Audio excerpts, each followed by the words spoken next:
നമസ്കാരം. ലുലുവിലെ parking fees ഇതിനെപ്പറ്റി നേരത്തെ വലിയ ചർച്ചാ വിഷയമായതായിരുന്നു. പിന്നീട് അതെല്ലാം കെട്ടടങ്ങി. അതിലിപ്പോൾ സോഷ്യൽ മീഡിയയിൽ വീണ്ടും തുടങ്ങിയിട്ടുണ്ട്.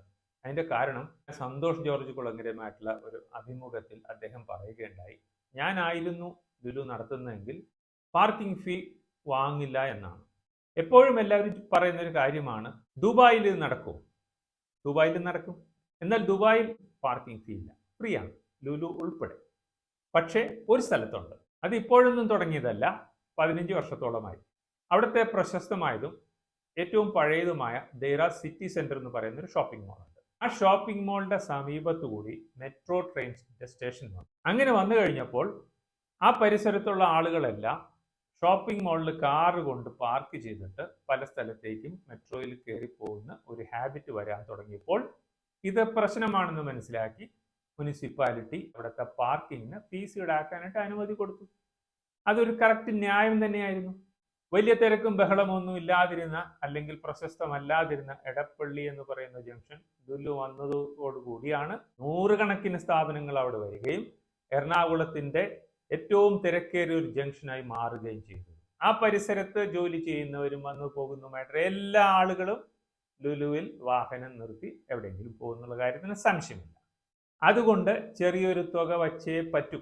എറണാകുളം MG റോഡിലെ സെൻട്രൽ സ്ക്വയർ മോളിലുമുണ്ട്. 1 മണിക്കൂർ പാർക്ക് ചെയ്ത് കഴിഞ്ഞാൽ 30 രൂപ അവിടെയും കൊടുക്കണം. അല്ലെങ്കിൽ MG റോഡിൽ ആ പ്രദേശത്ത് വരുന്ന എല്ലാവരും ഷോപ്പിംഗ് മാളിൽ കാർ കൊണ്ട് പാർക്ക് ചെയ്തിട്ട് മറ്റു കാര്യങ്ങൾക്ക് പോകും എന്നുള്ള കാര്യത്തിൽ സംശയമില്ല.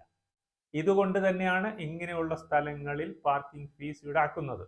ലുലുവിൽ 1000-2000 കാറുകൾക്ക് പാർക്കിംഗ് ഉണ്ടെങ്കിൽ എത്രയും പെട്ടെന്ന് പോവുകയാണ് വേണ്ടത്. അപ്പോഴാണ് ഒരു പാർക്കിംഗ് സ്ലോട്ട് കുറേ ആളുകൾക്ക് പ്രയോജനപ്പെടുന്നത്. ഞാൻ കഴിഞ്ഞ ദിവസം അവിടെ പോയി ഒരു സിനിമ കണ്ടു. കാറിന്റെ ഒരു എക്സ്പോ നടക്കുന്നുണ്ടായിരുന്നു. അതിൻ്റെ എല്ലാം വീഡിയോ എടുത്തു.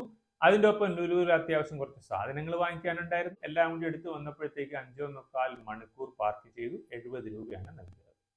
ലക്ഷങ്ങൾ വിലപിടിപ്പുള്ള നമ്മുടെ കാറുമായിട്ട് ഇങ്ങനെ ഒരു സ്ഥലത്ത് പോകുമ്പോൾ ചെറിയൊരു തുക നമ്മുടെ കാർ സേഫ് ആയിട്ട് കാറ്റും വെയിലും മഴയും ഒന്നും കൊള്ളാതെ സേഫ് ആയിട്ട് പാർക്ക് ചെയ്യാനായിട്ട് പാർക്കിംഗ് സ്പേസ് കിട്ടിക്കഴിയുമ്പോൾ അവിടെ 30-40 രൂപ കൊടുക്കാൻ കാറുമായിട്ട് പോകുന്ന ആർക്കും ഒരു വിഷമമില്ല.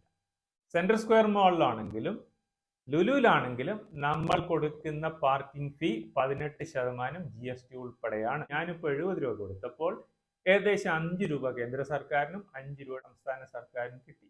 ഇതെല്ലാം കേൾക്കുമ്പോൾ ഇയാള് ലുലുവിനെ ന്യായീകരിക്കാൻ വന്നിരിക്കുകയാണ്.